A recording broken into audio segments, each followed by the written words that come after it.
The Sierra Madre Occidental of Sinaloa is not a place that forgives weakness. Mountains rise like stone giants, ridges cut the land into endless folds, and the soil, rich, stubborn, and fertile in its own way, produces both poverty and opportunity depending on who works it and how. It is in this unforgiving terrain, in a small rural community near El Alamo, in the municipality of Culiacan, that Ismael Enrique Zambada García, later known to the world as El Mayo, was born on January 1, 1948. His family lived as most rural families did in mid-20th century Sinaloa, farming, surviving, fighting off hunger during bad seasons, and believing that hard work was the only guarantee of life. The Zambadas were not wealthy, but they were respected farmers, known for cultivating beans, corn, and a few cattle. His father was described as quiet but firm, and his mother, like most women of the Sierra, carried the household with an iron will wrapped in a soft voice. For young Ismael, childhood was not a world of toys and comfort. It was a world of land. The dust, the smell of dawn, the sound of machetes cutting brush, and the call of mules. These mountains formed him, strong legs from climbing slopes, sharp eyes from watching trails, and a memory trained to notice every change in the environment. Nature is a strict teacher. In the Sierra, one learns to read people the same way one reads clouds. Carefully, because mistakes cost lives. As he grew older, he watched older men disappear into the canyons with sacks on their shoulders, returning with money that ordinary farming could never produce. Stories of their travels, whispered in secret, left a mark on the young boy. They spoke not of banditry, but of opportunity, of crossing goods north, of fields hidden deep in the hills. It was in the Sierra where poverty and ambition often collided, forming paths that drifted into illicit economies. For a boy raised among these mountains, the drug world was not a foreign idea. It was a shadow that always lingered at the edge of the village. To understand how Zambada walked into the drug world, one must understand the mathematics of the Sierra in the 1960s. Limited land to farm, large families that needed food, tiny margins for survival, a growing demand for illicit crops in the U.S. By the time Ismael was in his teenage years, the U.S. had an increasing appetite for marijuana and later heroin. Rural Sinaloans noticed. Many families began cultivating small plots of marijuana, often hidden among cornfields. The government presence was weak, and soldiers entered the mountains only during eradication campaigns that were easily predicted by locals. For the people of the Sierra, this wasn't organized crime. This was economics. Growing a hectare of beans could feed your family. Growing a hectare of marijuana could transform your family's future. The Sierra shaped boys into men early. By age 15 or 16, young Ismael already knew the trails better than most grown men. He could navigate by memory through ravines, across creeks, and along mule paths that only mountain people understood.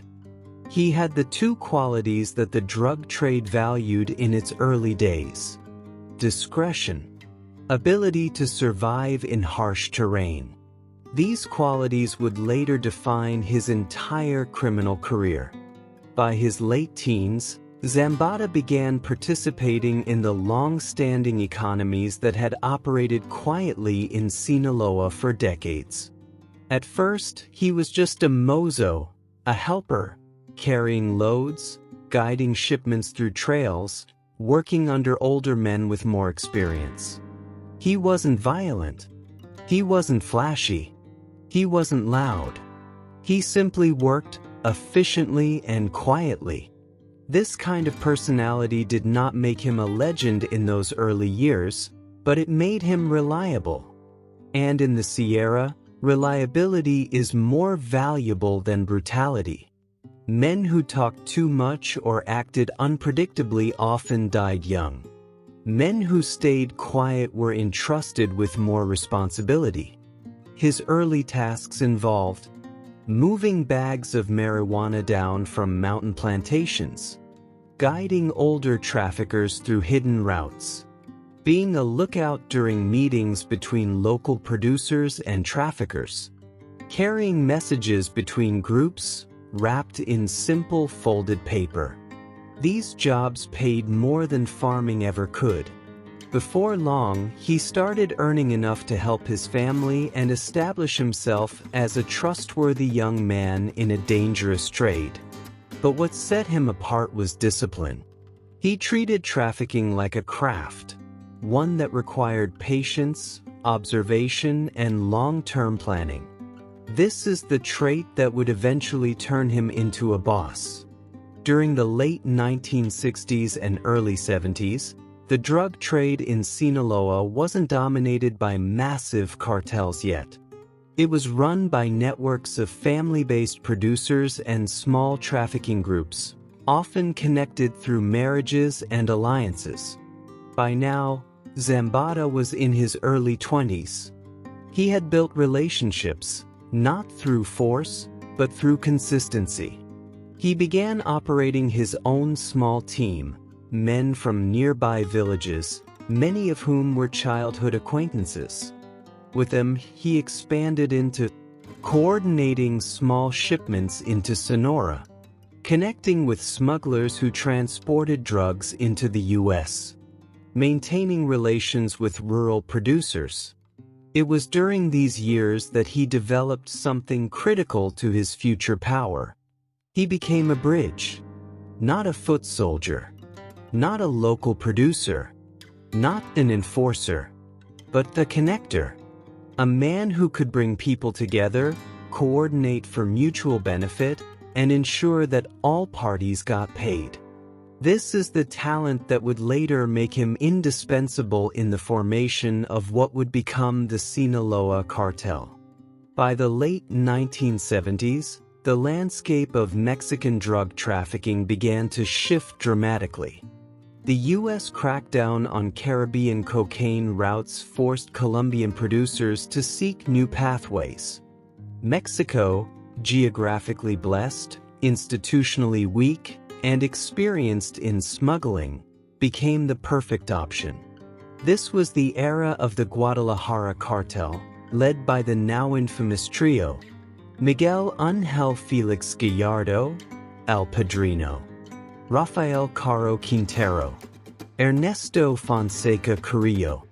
These men essentially united the fragmented trafficking groups across the Northwest.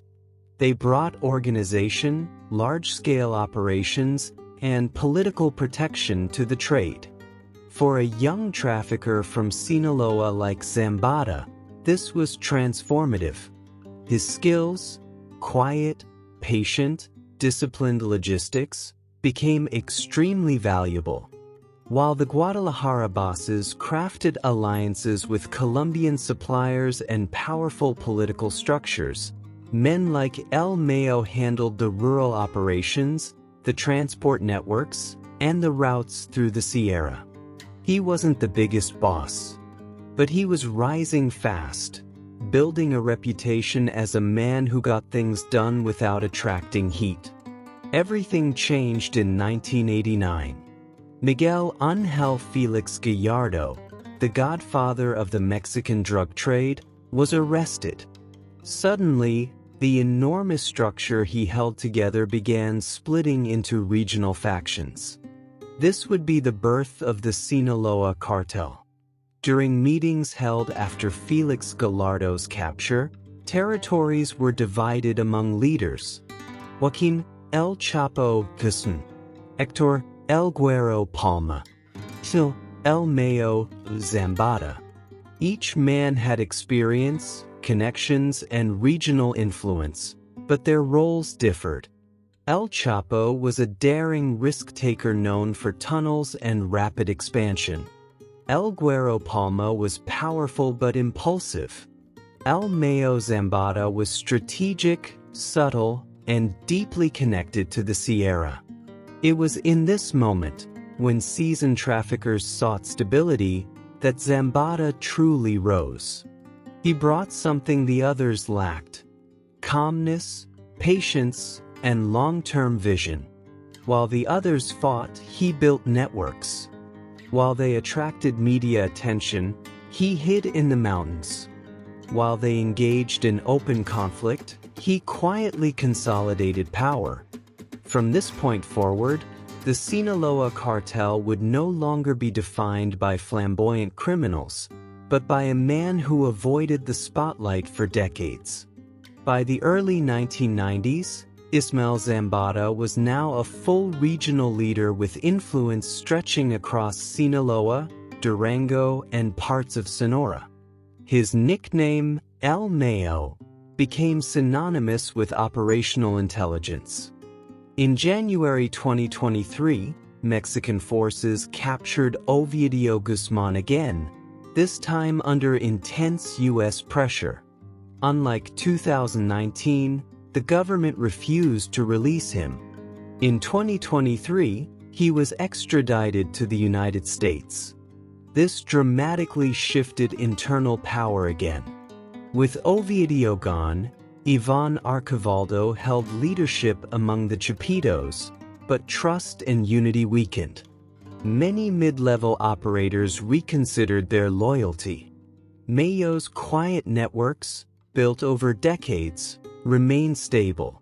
Dear reports hinted at something fascinating.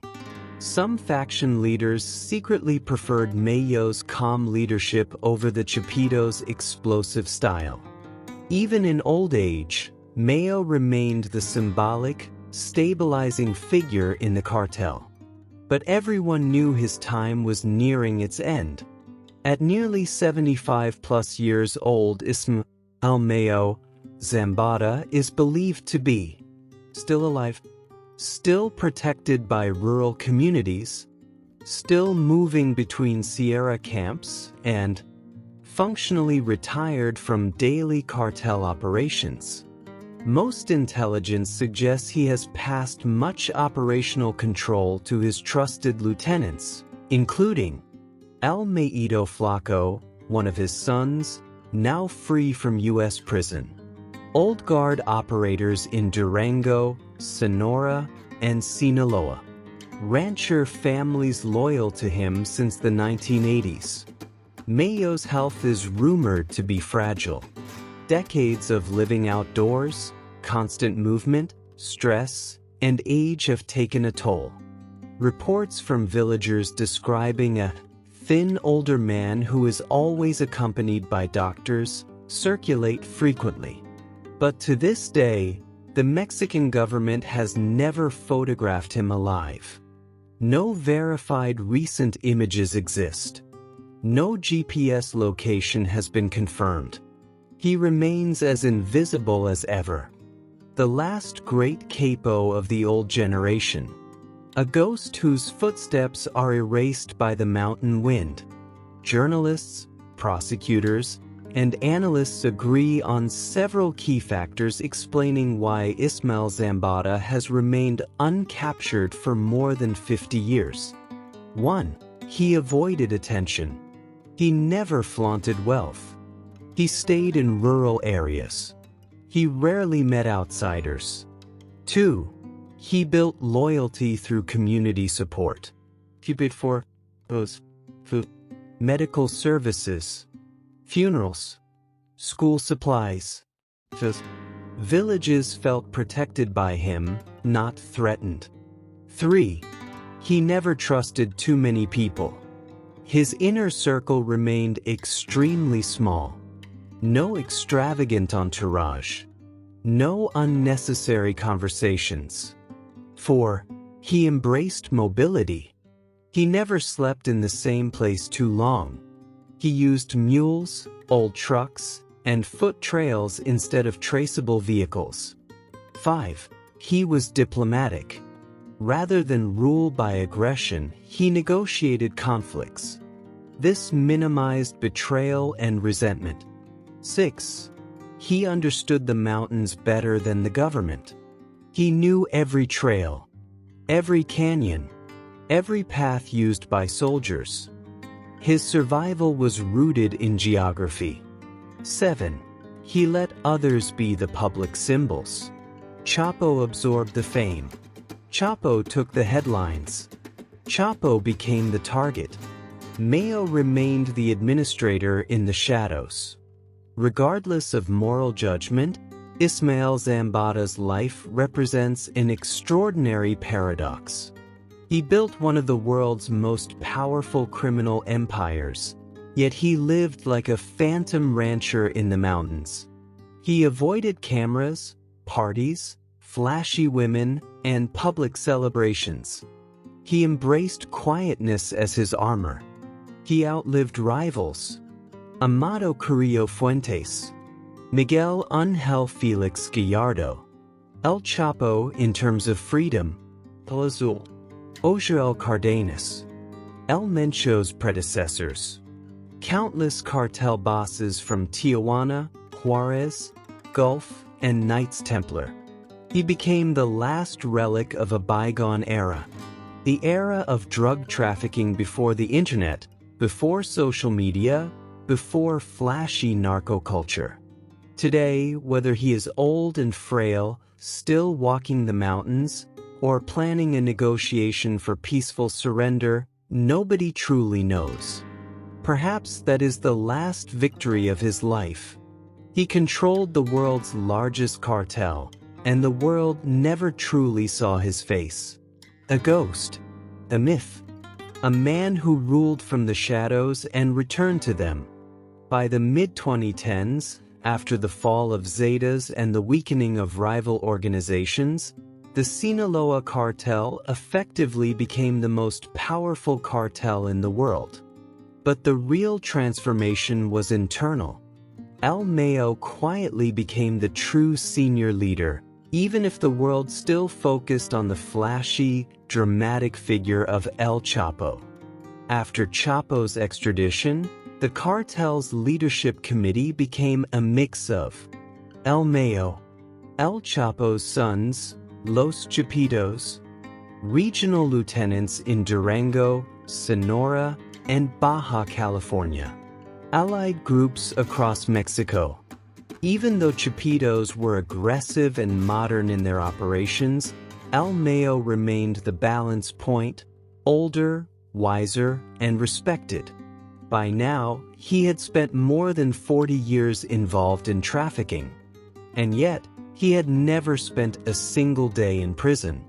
Unlike the spectacular criminal bosses who fell before him, El Mayo lived by principles forged in the mountains. 1. Never trust the spotlight. 2. Never stay in one place. 3. Never rely on brutality when money can solve it. 4. Never make promises you can't keep. 5. Always protect the Sierra. 6. Always plan 2 decades ahead. 7. Power means nothing if you can't enjoy freedom. He viewed survival not as luck but as strategy. He built networks so strong they could function without him. He avoided internal wars whenever possible. And he invested heavily in communities that sustained him. His approach was unique in the criminal underworld. He wanted control but not fame. He wanted influence but not glory. He wanted money but not opulence. He wanted longevity, not legend. This is how Ismael El Mayo Zambada became one of the longest surviving cartel leaders in modern history. When Joaquin El Chapo Guzman was captured in February 2014, the world's attention shifted heavily onto his partner, the shadow behind the Sinaloa cartel's machinery, the man whose name had hovered like a ghost for decades, Ismael El Mayo Zambada. Suddenly, reporters who had spent years chasing Chapo's legend realized a greater enigma had been hiding in plain sight. El Mayo, who had never spent a night in prison, who had outlived every major contemporary, and who had guided the empire since its infancy, now appeared in headlines more frequently than ever. But while journalists speculated about his whereabouts and the U.S. increased its bounty to $5 million, Mayo remained where he had always been, in the Sierras. Moving camps, changing vehicles, visiting his villages discreetly, meeting only trusted intermediaries. He did not panic. He adapted. From his mountain hideouts in Sinaloa, Durango, and Chihuahua, he watched the government slap down roadblocks, send helicopters sweeping the canyons, seize ranches, freeze accounts, and arrest lieutenants. But unlike Chapo, who had grown addicted to urban luxuries, houses, tunnels, apartments, women, clubs, Mayo had stayed primitive. A veteran DA agent once summarized the difference. Chapo wants the world. Mayo just wants a mountain and a phone. It was precisely this difference that now kept the Sinaloa cartel stable. In Chapo's absence, someone had to prevent internal fractures. Someone had to calm down anxious plaza bosses, negotiate with international partners, keep distribution channels operating, and stabilize the cartel's internal economy. That someone was Mayo. He acted not as a flamboyant kingpin, but as a quiet administrator. While Chapo had been charismatic and extroverted, Mayo was the chess player. He had the loyalty of growers, smugglers, rancheros, and Sierra families, far more than Chapo ever had. And the cartel needed him now more than ever. July 2015, the world gasped when El Chapo escaped from Altiplano prison through an engineered tunnel. Mexico fell into embarrassment. The United States exploded with fury. But inside the Sinaloa cartel, reactions were mixed. Some celebrated their leader's return. Others feared the chaos he would bring. El Mayo remained calm. There is a long-held belief among some cartel analysts that Mayo helped finance or coordinate the escape. Others argue he did not, that the escape destabilized everything Mayo had worked to preserve. Regardless of the truth, one thing was clear. Chapo's escape put far more pressure on Mayo than before. Government forces were now hunting both men with unprecedented intensity. And internal jealousies began to simmer. Some younger lieutenants whispered dangerous things. Why should we listen to the old man? Chapo is back. He will take over again. The Mayo isn't the boss anymore. To maintain unity, Mayo had to operate with extreme tact. He avoided all direct confrontations. He gave plaza bosses more autonomy. He shared profits more evenly. He became the strategist who kept the cartel from cannibalizing itself during turbulent months. But Mayo also understood a truth most refused to say aloud. Chapo's escape was not sustainable. Too much attention, too much pressure, and soon the inevitable happened. The contrast between the two organizations was stark. Sinaloa, El Mayo's model. Avoid unnecessary violence. Keep state pressure low. Focus on logistics and partnerships. Build alliances. Long-term profitability, short-term dominance. Los Zetas. Control through fear. Extreme violence. Warlike operations. Aggression towards civilians. High-profile brutality. These opposing philosophies ignited conflicts across Mexico, particularly in the Northeast. El Mayo had no interest in expanding aggressively into Zetas territory. But he knew that if the Zetas were left unchecked, their power would threaten the stability of the entire criminal landscape. Thus, Sinaloa indirectly participated in alliances with other groups, including remnants of the Gulf Cartel, to weaken the Zetas. The conflict lasted years, but by the mid-2010s, Zetas' leadership collapsed through captures, internal fractures, and loss of revenue streams. To many analysts, Sinaloa's long-term strategic approach, rooted in El Mayo's philosophy, proved more sustainable. While Chapo gained global fame through tunnel escapes, media sensationalism, and exaggerated stories, El Mayo remained in the shadows. His operational genius kept the cartel functioning at full scale. Air routes into Sonora deserts, maritime shipments across the Pacific, land corridors into Arizona and California, financial laundering networks in Mexico and Central America.